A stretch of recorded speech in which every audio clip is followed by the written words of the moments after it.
मौरीको गोलामा मजबुत छ तर आधार चाका हालेको आधार चाका लिँदैन किन होला भन्नुभएको छ। अब आधार चाका खास गरी सेरेना मौरीले सकेसम्म आफ्नै चाकामा अन्डा पार्न अथवा चाहिँ चाका उठाएर चाहिँ बच्चा हुर्काउन मन पराउँछ।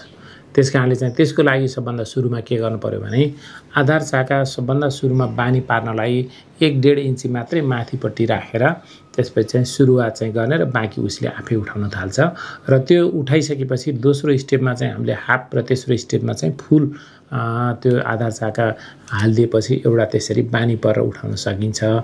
अर्को कुरा चाहिँ तपाईको मौरी मजबुत पनि एकदम बलियो पनि हुनुपर्छ। जहाँनेर चाहिँ दुईटा बच्चाहरू छन्, बच्चा भएको फ्रेम छ, त्यसको बीचमा हालिदिएपछि त्यसले चाँडै आधार चाका उठाउन सक्छ।